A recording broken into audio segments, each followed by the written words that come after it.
saw something happening in the parking lot at the store the other day. Something that disturbed me so much.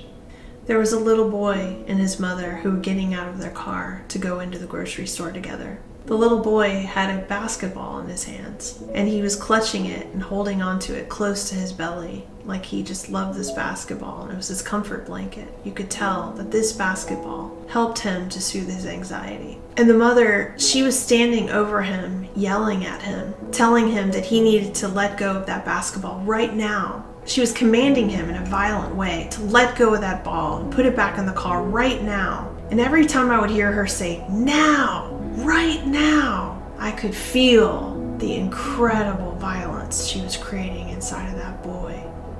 I could feel the mountains of shame and cruelty and ridicule that she had built inside of this child by how she was parenting him.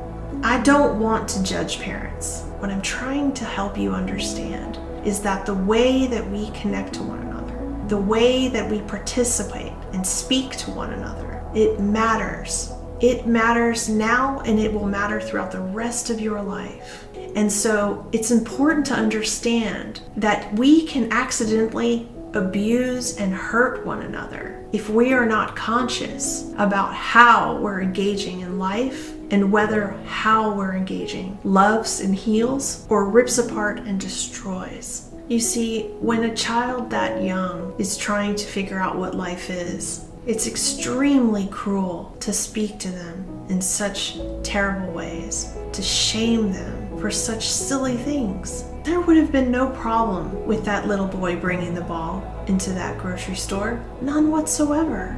Even if he would have used it and bounced it while he was in the store, I still don't see a problem with that. Do you know why?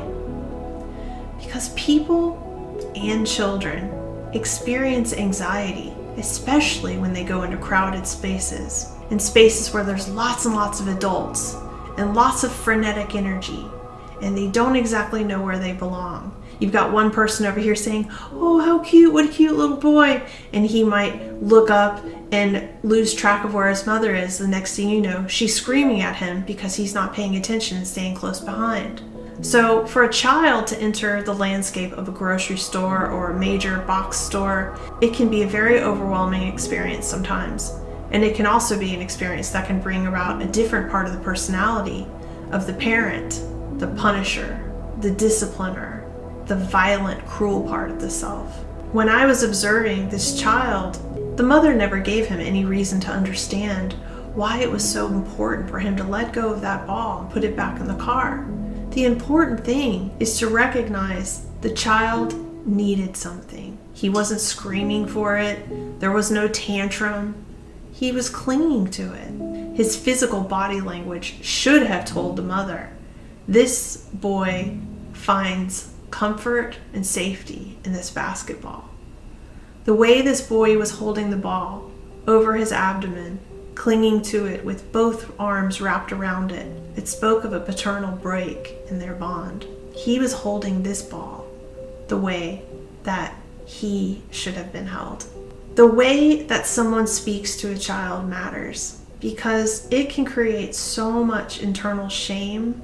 It will abuse them in a way that you will set them up for other people to abuse them in the same ways. If that boy goes to school and the bully sees him and he's got someone bullying him at home, he will not know how to advocate for himself. It doesn't matter what the sex or gender is. Children are sensitive. They feel first. They're looking for understanding. They are looking for their parents and their caregivers to help them develop. Not to develop ways to get in alignment with what authority wants and what all the rules in society are. Yes, that is a part of education. But the way that you help develop somebody is how well you care for their ability to understand. And it's interesting because the same grocery store allows children to push their own tiny carts in the store. It's a really sweet thing because what they've done is they've said, no, you matter too. And here's the little cart for you. And you can start thinking about what it feels like to be in a grocery store one day on your own and what you're going to be pushing around and doing. Last week I was at the store and I saw a mother there alone. She had a baby strapped across her and she had 3 little ones. They each had little push carts around with them. Now, this mother and her children were creating a tremendous amount of chaos in the store with all of these little shopping carts, and each one of them got one, and nobody said a thing. Everyone in the store thought it was the cutest thing ever because they understood the process they were seeing. Little children learning the world and developing. Nothing more, nothing offensive, nothing shameful. Yes, they might have gotten in the way a little bit. People got around them. It wasn't a big deal. So here we are with this little boy with his ball. It wouldn't have been a problem. Parents have it all wrong, I feel like, in our culture, because they are taught that their children are some kind of possession. But the reality is that child is a miracle. And you are a steward of that miracle. You are not here to destroy that miracle. You are here to bring it insight and safety and protection and understanding and help it develop all the love that was given to that soul and that human child. But if you are in the way and you are removing that and punishing that child and being cruel to that child and hurting that child over and over again, that child will have a very difficult time holding on to the part of himself or herself that connects them to emotional intelligence and to knowing what right action is and how to treat others in a way that is safe and loving. When somebody is bombarding you, attacking you, you shut down your ability to feel like you know what the right action is to do. It can literally leave somebody in a state of suspended animation because they've been removed from the level of sovereignty. Every time they made a decision to go do something, they were chastised and punished. So my advice is this. If you find yourself in a situation where you're parenting, remember, it's about connection. It's about understanding. It's about respect.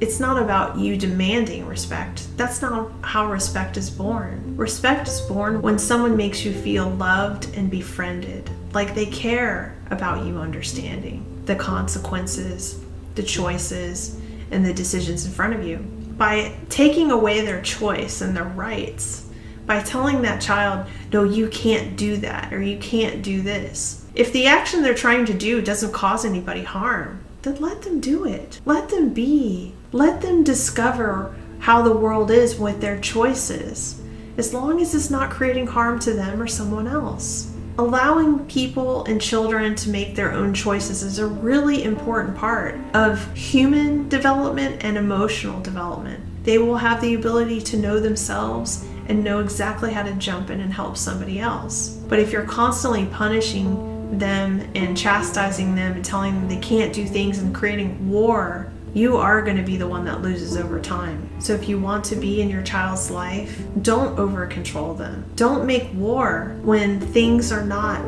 that serious. Taking a basketball into a store is not that serious. Let the boy enjoy the thing that makes him feel safe and comfortable. And if you're one of those parents that has a crazy busy schedule, look at your schedule in a different way. Redesign the flow of experience around you. Everyone can win when you make the connection and the relationship the priority.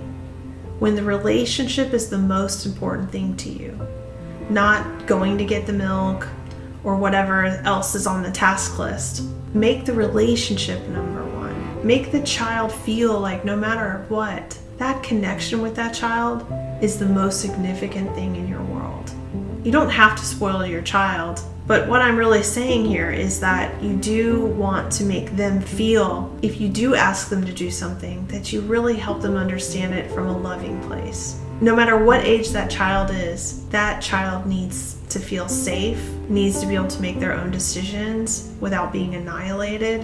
And as long as they're not causing harm to somebody else, let them play. Let them figure out what their life is without the pressure of you putting your pressure on them. This will create a situation where the child won't develop anxiety and nervous disorders. They will have the ability to be calm and look for understanding if you teach that. But if you teach a language of violence and control and you don't even give understanding, then You're going to find out in their teen years what you've done to them, and it will be too difficult to change that easily unless, of course, you own it and apologize for it and change the way that you're behaving.